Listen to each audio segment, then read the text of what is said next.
নমস্কার দর্শক বন্ধুরা, তোমরা সবাই কেমন আছো? আশা করি তোমরা সবাই খুব ভালো আছো। আজকে আমি তোমাদের সামনে এমন একটি বিষয় নিয়ে ভিডিও দেব যেটি সন্দেহজনক বা সন্দেহবাতিক। লোকেরা ভাববে রূপকথার গল্প, বিশ্বাসই করবে না, ভাববে এগুলো একটা গল্প ঘটনা তৈরি করা জিনিস। কিন্তু এই ঘটনার সত্যিটা এতটাই, যেটা আমাদের জন্ম এবং মৃত্যুর সত্য। কালা জাদু বা ভূত প্রেতকে মানুষের পেছনে লেলিয়ে দেওয়া হয়। এই মহাবিশ্ব শুভ শক্তি এবং অশুভ শক্তির ওপরে নিত্য খেলা করে চলেছে। শুভ শক্তি কম, অশুভ শক্তি বেশি। লোককে ক্ষতি করার জন্য, তার খারাপ করার জন্য, তার বিভিন্ন কাজকে আটকে দেওয়ার জন্য এই অশুভ শক্তিকে চালান করা হয়।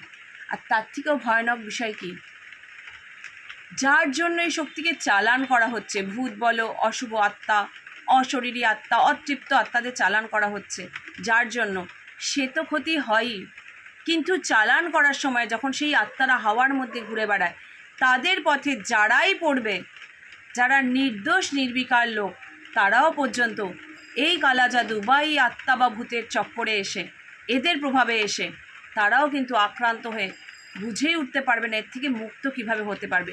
সবার আগে অবিশ্বাস। সবাই তো বিশ্বাসই করবে না যেটা হতে পারে। হয়তো কারো শরীর খারাপ হয়েছে হঠাৎ করে, সেটা কোনো ডাক্তারি কারণ হতেই পারে, ডাক্তারি কারণ।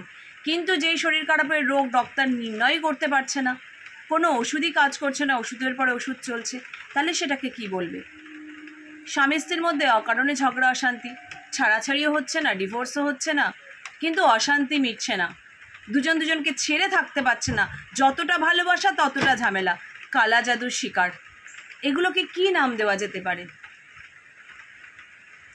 বাড়িতে পরিষ্কার পরিচ্ছন্ন বাড়ি, যেখানে কোনো রকম পোকামাকড় আসারই কথা না, সেখানে হঠাৎ করে কোনো বিষাক্ত পোকামাকড়ের প্রবেশ, দুর্গন্ধ ছড়িয়ে যাচ্ছে বাড়ির মধ্যে, এটাকে তোমরা কি বলবে?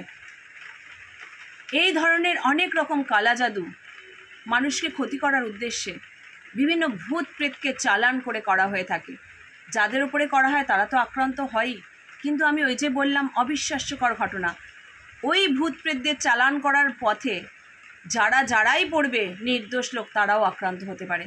আজকে আমার এই ভিডিওর মাধ্যমে সামান্য দুটো টোটকা বলবো, যেগুলো তোমরা করলে অনেকটা এর থেকে রেহাই পাবে। সবার আগে নিজেদের মধ্যে শুভ জিনিস, পজিটিভ চিন্তাভাবনাকে রাখতে হবে, কারণ নেগেটিভ শক্তি যে কোনো ধরনের কালা জাদু বিস্তার করে নেতিবাচক চিন্তার ওপরে। সবার আগে শুভ চিন্তাকে রাখতে হবে, সেটা অনেকটা সাহায্য করবে মানসিকভাবে।